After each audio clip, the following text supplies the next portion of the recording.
Bonjour à tous, konnichiwa minna, c'est Kazu. Alors aujourd'hui on se retrouve pour une vidéo un peu spéciale parce que c'est pas proprement parler une vraie vidéo. En fait il s'agit plutôt de vous montrer les quelques photos que j'avais prises en octobre dernier quand j'étais allée voir le jardin japonais de Toulouse. À l'époque j'avais pas pensé à filmer, donc j'ai juste des photos à vous montrer, mais c'est pas grave, je vais vous les commenter comme si c'était une vidéo. J'espère que ça vous plaira quand même. Alors déjà, il faut savoir que le jardin japonais de Toulouse est un parc qui a été classé jardin remarquable de France, ce qui est quand même une distinction plutôt importante. Il a été créé en 1981, donc l'année de ma naissance, pour répondre aux souhaits de son maire, qui avait beaucoup aimé ce genre de jardin pendant son voyage. Et qui donc souhaitait en voir un dans sa ville. Il se situe en fait dans le quartier Compan-Caffarelli, donc hors du centre-ville de Toulouse. C'est un quartier plutôt passant et plutôt vivant. Et donc du coup, quand on rentre dans le jardin, en fait, ça fait une bouffée d'air. Ça fait un espace en fait où on n'entend quasiment pas de bruit, ce qui est étonnant parce qu'il est quand même pas énorme. Et enfin voilà, c'est pas un truc de taré non plus, même si c'est grand.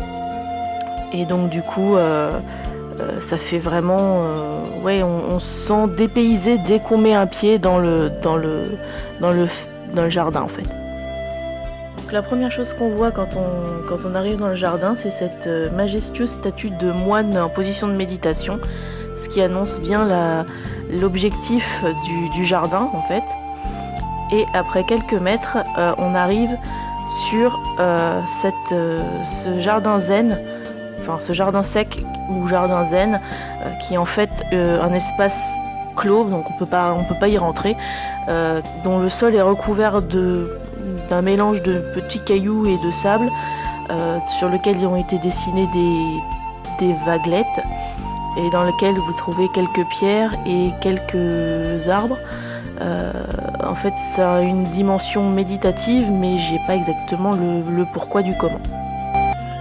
Donc encore un peu plus loin, on arrive au niveau du pavillon de cérémonie du thé, qui a été construit à l'identique d'un vrai pavillon de cérémonie du thé japonais. On peut très bien aller dedans en fait. Il sert aussi de panorama pour voir le reste du jardin.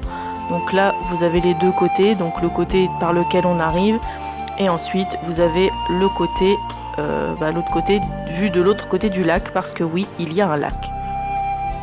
Et le voilà, le lac, avec son petit pont tout typiquement japonais en bois peint en rouge, et tous ses arbres et son herbe coupée, et l'herbe coupée au cordeau qu'on voit derrière. Donc voilà, on voit bien tous les arbres, tous les bosquets qui sont taillés à la japonaise en fait, beaucoup en forme de boule, comme j'avais vu il y a 3 ans quand j'y étais. Du coup, c'est vraiment des paysans, on a vraiment l'impression d'y être. Moi, ça m'a fait cet effet tout de suite et j'ai trouvé ça vraiment très intéressant. Et vraiment, c'est vraiment relaxant et en fait, c'était tout à fait le but de ce jardin en fait.